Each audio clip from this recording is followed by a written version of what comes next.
প্রিয় শিক্ষার্থী বন্ধুরা, তোমরা তোমাদের শিক্ষার সমস্ত তথ্য জানতে এবং সকল সমস্যার সমাধান জানতে এখনই জয়েন করো আমাদের ফেসবুক গ্রুপে।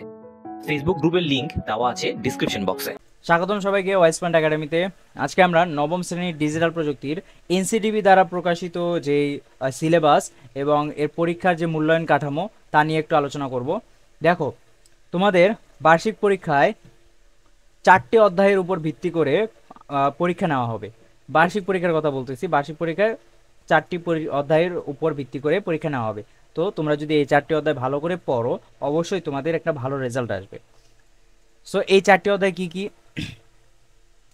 প্রথম অধ্যায়টি হচ্ছে শিখন অভিজ্ঞতা 2, সাইবার ঝুঁকি সম্পর্কে জানি, তথ্য নিরাপত্তা নিশ্চিত করি, যেটা তোমাদের বইয়ের শিখন অভিজ্ঞতা 2 নম্বর অধ্যায়। এরপর 3 নম্বর অধ্যায়টা কি?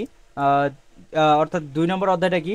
তোমাদের বইয়ের 3 নম্বর যে অধ্যায়টা রয়েছে, নাগরিক সেবায় স্বচ্ছতা ও জবাবদিহিতা, এই অধ্যায়টি থেকে প্রশ্ন আসতে পারে। এরপর শিখন অভিজ্ঞতা 4, সমস্যা সমাধানে প্রোগ্রামিং। শিখন অভিজ্ঞতা 5, চলো নেটওয়ার্ক বানাই। এই 4টি অধ্যায় যদি তোমরা ভালো করে পড়ো, তাহলে তোমাদের কি হবে? প্রশ্ন অবশ্যই কমন আসবে। এরপর গ নাম্বারে দেখো, বলা হয়েছে মূল্যায়ন কাঠামো, অর্থাৎ প্রশ্ন কোথা থেকে আসবে? এই 4টি অধ্যায় থেকে, কিন্তু মূল্যায়ন কিভাবে হবে সেইটা নিয়ে আমরা আলোচনা করি। দেখো, মূল্যায়ন তোমাদের দুইভাবে করা হবে। একটা হচ্ছে শিখনকালীন মূল্যায়ন। শিখনকালীন মূল্যায়নটা কি? শিখনকালীন মূল্যায়ন হচ্ছে তোমরা বর্তমানে যে শিখতেছো, ক্লাস করতেছো, সেই ক্লাসের ভিত্তিতে তোমাদের মূল্যায়ন করা হবে। এরপর হচ্ছে সামষ্টিক মূল্যায়ন। সামষ্টিক মূল্যায়নটা হচ্ছে একেবারে বছর শেষে তোমাদের পরীক্ষার মাধ্যমে মূল্যায়ন করা হবে। 100 মার্কের একটি রিটেন পরীক্ষা, লিখিত পরীক্ষা তোমাদের নেওয়া হবে, সেটার উপর ভিত্তি করে তোমাদের মূল্যায়ন করা হবে। তাহলে টোটাল 100% হয়ে গেল। 30% থাকবে শিক্ষণকালীন অভিজ্ঞতা এবং 70% থাকবে লিখিত পরীক্ষা, যেটা একেবারে শেষে, বছর শেষে তোমাদের দিতে হবে। এরপর আমরা একটু শিক্ষণকালীন মূল্যায়ন নিয়ে আলোচনা করি। শিক্ষণকালীন মূল্যায়নে তোমাদের টোটাল 3টা পার্টে কাজ দিবে, অথবা তিনটা তোমাদের মূল্যায়ন করা হবে। 3টা পার্টে মূল্যায়ন করা হবে।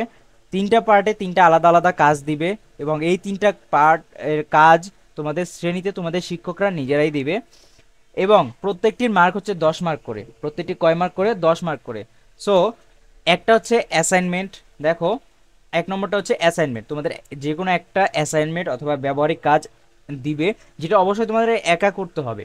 এবং এটার নমুনা প্রশ্নটা কি দেখো একটু, যদি আমরা দেখি, দুটি কম্পিউটারের মধ্যে আইপি সেট করার মাধ্যমে নেটওয়ার্ক তৈরি করো। এটা হচ্ছে তোমাদের অ্যাসাইনমেন্ট।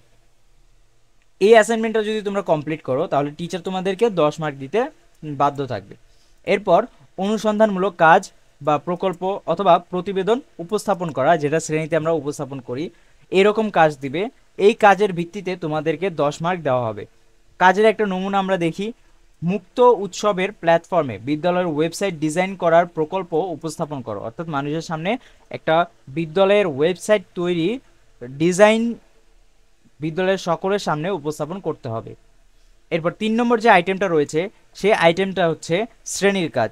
শ্রেণীর কাজ তোমাদেরকে যে কোনো কাজ দিতে পারে। একক কাজ দিতে পারে। তোমাদের এতদিন যেরকম একক কাজ, দলীয় কাজ করে আসছো, ছক পূরণ করে আসছো, বক্স পূরণ করে আসছো, ফ্লোচার্ট অঙ্কন করে আসছো, এই কাজগুলো তোমাদেরকে দিবে শ্রেণীতে, যেগুলো অবশ্যই তোমাদের শ্রেণীতেই করতে হবে। দলীয় আলোচনার দেখো এর একটি নমুনা আলোচনা আমরা দেখি, নমুনা প্রশ্ন দেখি।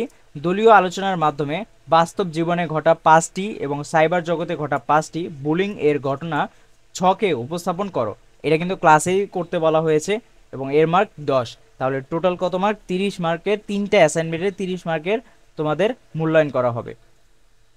তো আশা করি তোমরা এই ভিডিওতে এই পর্যন্ত বুঝতে পেরেছো কি বোঝানোর চেষ্টা করেছি। পরবর্তী ভিডিওতে আমরা সামষ্টিক মূল্যায়ন কিভাবে হবে, প্রশ্ন কাঠামো কিভাবে আসবে, এবং একটি নমুনা প্রশ্ন নিয়ে আলোচনা করব। অবশ্যই তোমরা আমাদের সাথে থাকো